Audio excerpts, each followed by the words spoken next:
కొడుకులు 7 కోడళ్ళు ఉండేవారట. ఆఖరి కోడల పేరు పోలిట. ఆ పోలిని ఇంటి దగ్గర పెట్టి కార్తీక మాసం వచ్చింది లగాయితూ ఆఖరి రోజు వరకు కూడా ఆ అత్తగారు 6 కోడల్ని తీసుకుని నదికి వెళ్ళి స్నానాలు చేసి దీపాలు వెలుగుతూ ఉండేవారట.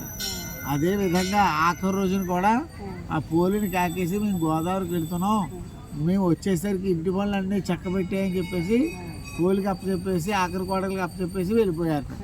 వెళ్ళిన తర్వాత ఈ పోలి ఇంటి పనులన్నీ గబగబా చేసేసుకుని నా దొడ్లో నుయ్యుంటే నువ్వు దగ్గరికి వెళ్ళి స్నానం చేసి పెరటిలో ఉన్నటువంటి పత్తి చెట్టు దగ్గరికి వెళ్ళి కాస్త పత్తి తీసుకొచ్చి దూదితోటి తీసి ఒత్తి తయారు చేసి మజ్జిగ చేయిగా వచ్చిన బెన్నని కరగబెట్టి ఆ నేతిలో ఈ ఒత్తి నానబెట్టి నూతి దగ్గరే భక్తిపూర్వకంగా ఒత్తి వెలిగించుకుని దండం పెట్టుకుంది. ఆ విష్ణుమూర్తిని తలుచుకుని దండం పెట్టింది. ఆమె భక్తికి మెచ్చి ఆ విష్ణుమూర్తి ఈమెని స్వర్గానికి తీసుకెళ్ళాలి అని చెప్పి నిశ్చయించుకుని ఆమెని పుష్పక విమానం పంపించాట విష్ణుమూర్తి.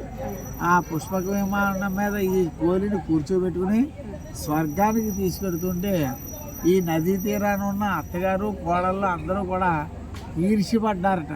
కోపంతో గిజగిజలాడిపోతున్నారట.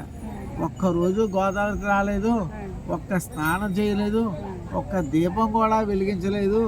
మనం నెల్లాళ్ళు కార్తీక మాసం నెల్లాళ్ళు కూడా గోదావరికి వచ్చాం, స్నానాలు చేసాం, దీపాలు వెలిగించాం, మన్ని తీసుకెళ్ళాలి కానీ దాన్ని తీసుకెళ్తున్నాడంటే ఆ విష్ణుమూర్తి అని చెప్పేసి ఈర్ష్యపడ్డారట. కోపంతో బాధపడిపోతున్నారట.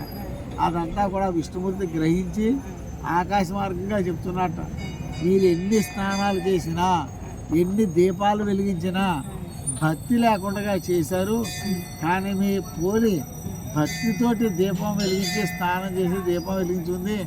ఆమె భక్తికి సంతోషించి ఆమెని బొందితోటి స్వర్గానికి తీసుకెళ్తున్నాను సుమా అని చెప్పి అన్నారట. ఆ మాట వినగానే ఈ 6 కోడళ్ళు అత్తగారు అందరూ కూడా చాలా బాధపడ్డారట. అయ్యో మనం ఇంతకాలం స్నానాలు చేసాం, దీపాలు వెలిగించాం, భక్తి లేకుండా చేసామా, కాబట్టి ఇటువైనా భక్తిపూర్వకంగా చేయాలి అని చెప్పేసి ప్రతి సంవత్సరం భక్తిపూర్వకంగా చేయడం మొదలుపెట్టారట. కాబట్టి భక్తి తప్పినా ఫలం తప్పకూడదుట.